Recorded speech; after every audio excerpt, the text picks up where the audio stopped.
Okay, one take. Man, everybody is getting sued. Logan Paul is suing CoffeeZilla, and there's a bunch more people getting sued, but I can't think of them, so they probably don't matter very much. Anyways, the reason I'm talking to you today is because Minecraft is getting sued. And they're getting sued because they're enforcing EULA clauses that nobody knew existed. Okay, really quick disclaimer, I am not a legal professional, okay? I play video games, and I make stuff in my spare time, and the closest I get to this is being a finance student, which still has nothing to do with the law. Real quick, I'm sick still. Okay, I'm back. So, here's the story. This guy, Kian, wanted to recreate a minigame he played years ago, and that minigame included guns. Side note, guns have been in Minecraft for absolutely as long as I can remember. I remember back in the day getting absolutely fragged in Minestrike on Mineplex and ripping kids up in Super Paintball on the same server back when it, existed. Hypixel has also had Cops and Crims for a long time, or the gun game. Really common to have guns in Minecraft. It's like the number one thing. People see Minecraft and they're like, is there guns?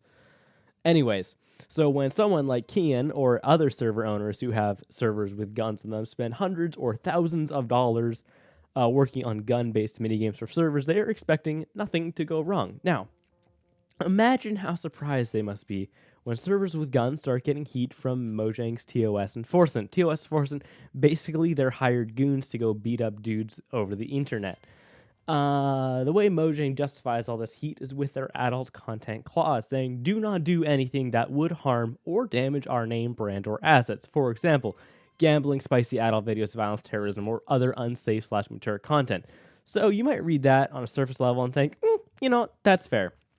And let's be real, nobody reads these things in depth. Nobody reads anything in depth. That's why garbage laws get made all over the world and cheap stuff on Amazon always breaks and the part you got for your card doesn't fit because you didn't pay very close attention.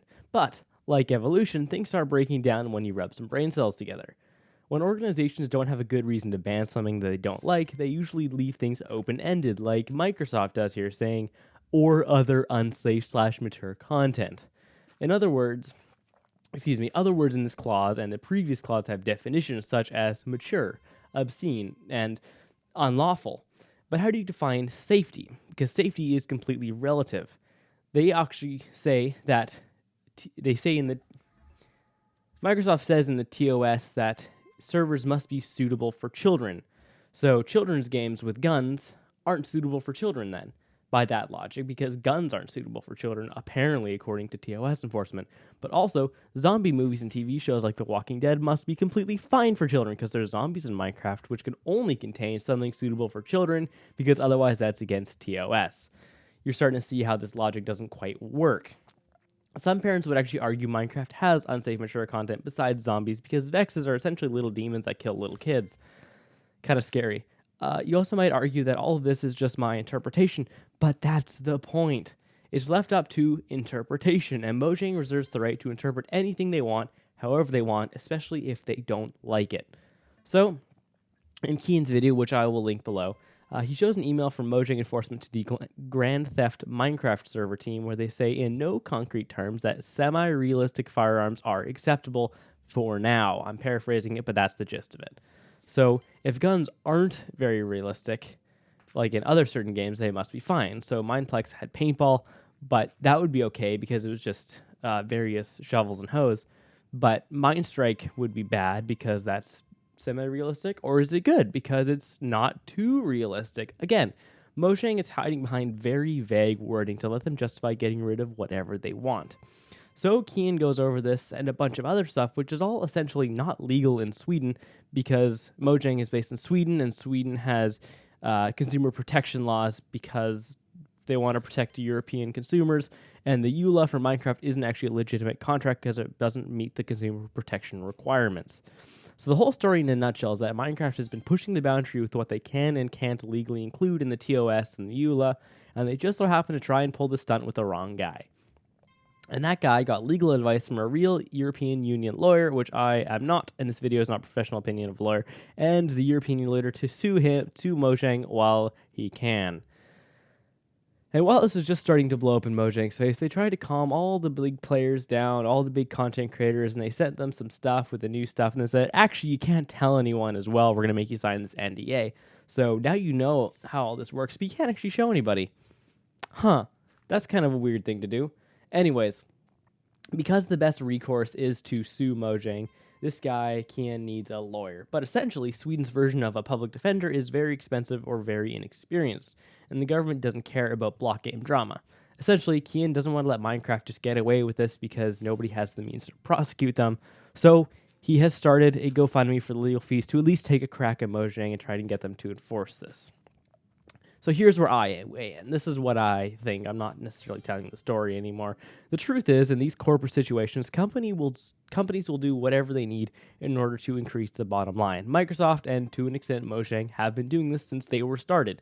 It wouldn't be the first time Microsoft has made a bad product at an extortionate markup to make money. Surface Studio, anybody? But that's why the Bedrock Marketplace takes an insane 30% cut. 30%! That is unreal. I'm actually surprised every time I read that number. Anyways, that's why Microsoft is going after third-party mod distribution sites, because they're not getting any money from those sites. And that's why they don't go after servers that promote child gambling, okay? I don't know the ins and outs, but Mojang has, in my opinion, just gonna pad that, Mojang has determined that they would lose money or make less money if they went after servers selling crate keys. Again, I have no proof of this, but it's how business works. And if you're someone like Horizon or the Mr. Epic doing pay-to-win server takedowns, if you see those guys a lot, they're super cool. They go after servers that also violate TOS with child gambling. You'll notice that these guys have a very, very consistent stream of servers to take down, very popular servers to take down, often run by YouTubers, which is crazy. And they are running out of ways to take down these servers by themselves, because Microsoft won't do it. Why? I can only guess it's because they're making money somehow, either through payments from the server to Microsoft. This is all speculation. None of this has proof. I'm just saying that's the conspiracy theory. And last but not least, Kian has discovered the number one rule of big government. They talk a big talk about consumer protection, but ultimately, they only want to do the least amount of work to make them the most amount of money. That's why big lawyers won't take his case and the government won't support him for more than 100 hours of legal fees, because that's a big use of taxpayer dollars that isn't going into the pockets of politicians and government contractors. Ultimately, this is a story of a company deciding that they're above the law and consumers are left powerless because of the bureaucracy protecting them. Now, I knew who I want to win, so comment below who you think has a chance in this court case. Now, you'll also be happy to know that Kian's GoFundMe has already pulled in over 100,000 Canadian dollars. I don't know what that is in freedom coins, but it's not likely going to stop there. I mean, he put up his video like today or yesterday, and it's already there.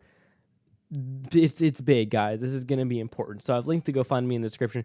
Don't feel pressured to donate, okay?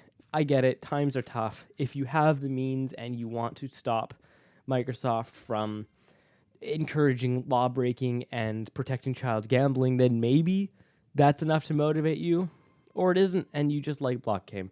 Either way, thanks for watching this video. Hopefully I didn't yap too much, and have a good one.